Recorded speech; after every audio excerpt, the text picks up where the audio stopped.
Team आई थी आपसे मिलने का, क्या कहा जा रहा है उनके तरफ से आपको? नहीं, जो आपने सुना, क्योंकि मैंने पब्लिक एड्रेस सिस्टम से ही बात किया, क्योंकि पूरी जो बात हुई वो पब्लिक एड्रेस सिस्टम पर ही बात हुई, तो सबने सुना, जितने साथी यहाँ हैं उन्होंने भी सुना। एडीएम साहब आए थे और उन्होंने ये कहा कि आप इस आंदोलन को वापस ले लीजिए। मैंने जो उनको कहा वो सबने सुना कि ये मेरे लिए संभव नहीं है, क्योंकि इतने सारे साथियों ने भरोसे से जो मेरे पे विश्वास किया है उससे हम लोग पीछे नहीं हट सकते हैं। और खास करके 29 तारीख को जो घटना हुई, जिसमें कि प्रशासन के कहने पर मैंने छात्रों को वहां से उठने के लिए कहा और उसके बाद प्रशासन ने उन बच्चों पर लाठी चलाया है, तो अब किसी भी हालत में मैं प्रशासन के कहने पर आंदोलन वापस नहीं लूंगा।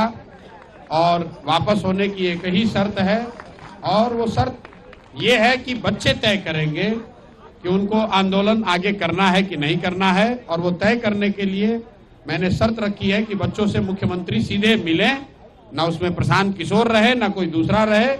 वो 5 बच्चों को चुन लें, ये 5 बच्चे जाएं, मुख्यमंत्री से मिलें, और फिर इनका भविष्य है, ये जो निर्णय लेंगे वो हम सबको, मुझे कम से कम स्वीकार होगा। मुझे उससे कोई आगे कुछ कहना नहीं है। आपने सुना, उन्होंने फिर दोबारा यही कहा, सर वापस ले लीजिए, हम बात आगे पहुंचाएंगे, जिसको मैंने खारिज कर दिया।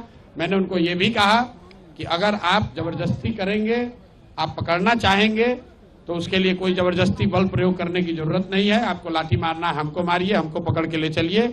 बच्चों पर कोई लाठीचार्ज नहीं होना चाहिए। जो लोग यहाँ पर हैं, आपको हमको पकड़ना है, हमको पकड़ के ले चलिए। लेकिन अगर पकड़िएगा तो फिर वापस आऊंगा और इससे भी बड़ा आंदोलन खड़ा करूंगा।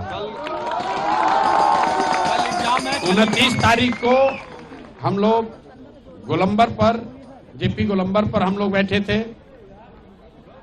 बच्चों के साथ धोखा किया, पुलिस ने लाठी चलाई।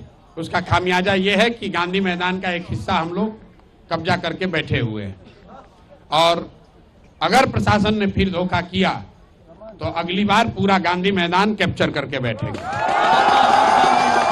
कल भी एग्जाम नहीं होता है तो कल भी बैठे रहेंगे? नहीं, हमें एग्जाम से कोई मतलब ही नहीं है। एग्जाम जिन बच्चों का हो रहा है उनका होना चाहिए, सरकार का वो निर्णय हो, अपना होने दीजिए, उससे हमें कोई लेना देना नहीं है। जिन बच्चों का एग्जाम पहले हो चुका है उनकी शिकायत है, बात उनकी होनी है मुख्यमंत्री से। और मुख्यमंत्री का अहंकार इतना है कि वो कह रहे हैं कि हम मिलेंगे नहीं, तो हम लोग की भी जिद है कि उनको मिलना ही पड़ेगा, और नहीं मिलेंगे तो हम लोग भी यहाँ पर डटे हुए हैं, जो करना है कीजिए। इतनी बात कह के हम लोगों ने खत्म करी है। उन्होंने कहा है कि वो ऊपर अपना बात करके वापस आएंगे। बाकी मैं अपने आमरण अनशन पर यहाँ पर बैठा हुआ हूँ, अपने साथियों के साथ बैठा हूँ और आगे भी बैठा रहूंगा। बहुत बहुत धन्यवाद।